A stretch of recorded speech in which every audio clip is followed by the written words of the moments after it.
13 अगस्त को विष्णुगाड़ पीपलकोटी जल विद्युत परियोजना की निर्माणाधीन सुरंग में हुए हादसे ने एक बार फिर पूरे सिस्टम की कार्यशैली पर सवाल खड़े कर दिए हैं। क्या पीपलकोटी की सुरंग के बारे में सब कुछ पता होते हुए भी लापरवाही बरती गई थी?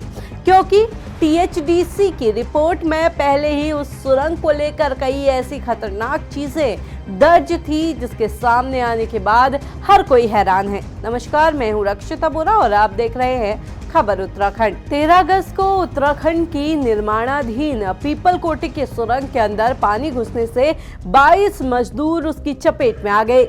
उन मजदूरों को क्या पता था कि जिस विकास की सुरंग को वो अपने पसीने से सींच रहे हैं, वही एक दिन उनके लिए लापरवाही की कब्रगाह बन जाएगी।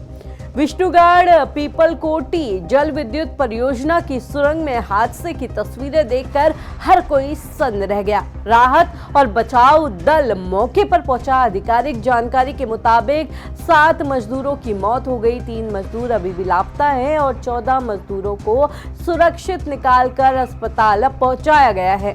हालांकि अब इस हादसे की परतें जैसे जैसे खुल रही हैं, सच और भी डरावना होता जा रहा है। मीडिया रिपोर्ट्स बता रही हैं कि विष्णुगाड़ पीपलकोटी प्रोजेक्ट में जो हुआ वो सिर्फ एक हादसा नहीं था, बल्कि उन चेतावनियों का नतीजा था जिसको लेकर पहले से ही चेता दिया गया था, पर हुक्मरानों के कानों में जूं तक नहीं रेंगी।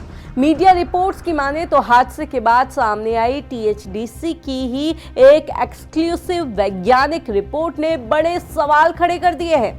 इस रिपोर्ट के मुताबिक करीब 3 किलोमीटर से ज्यादा लंबी इस ट्रेल रेस टनल में खतरे के संकेत पहले से दर्ज थे। विज्ञान की भाषा में इसे RMR यानी रॉक मास रेटिंग कहते हैं, जिससे ये पता चलता है कि पहाड़ कितना मजबूत है। रिपोर्ट में कई जगह ये कहा गया है कि पीपलकोटी की इस सुरंग की चट्टानें बेहद ही कमजोर थी, जो जरा सी हलचल से भरभरा कर गिर सकती थी। मीडिया रिपोर्ट्स ये भी कहती हैं कि पुरानी तकनीकी स्टडी की मानी जाए तो मॉनसून के दौरान यहाँ हर मिनट करीब 200 लीटर पानी बहता हुआ दर्ज किया गया था। यानी रिपोर्ट में पहले ही पता चल गया था कि पीपलकोटी की सुरंग में एक तरफ बेहद कमजोर चट्टानें हैं, तो वहीं दूसरी तरफ हर मिनट 200 लीटर पानी का दबाव, जो कभी भी सुरंग के अंदर बड़े हादसे की वजह बन सकता था।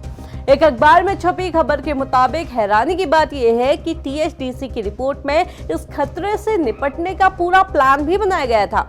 टीएचडीसी की इस रिपोर्ट के सामने आने के बाद अब सवाल उठने लगे हैं कि अगर खतरे की जानकारी पहले से थी और बचाव के उपाय भी रिपोर्ट में दर्ज थे, तो फिर 13 अगस्त को इतना बड़ा हादसा कैसे हो गया? क्या निर्माण के दौरान इन सुरक्षा मानकों में कोई कोताही बरती गई, या फिर समय और लागत बचाने की होड़ में कंपनियों ने सारी चेतावनियों को दरकिनार कर दिया?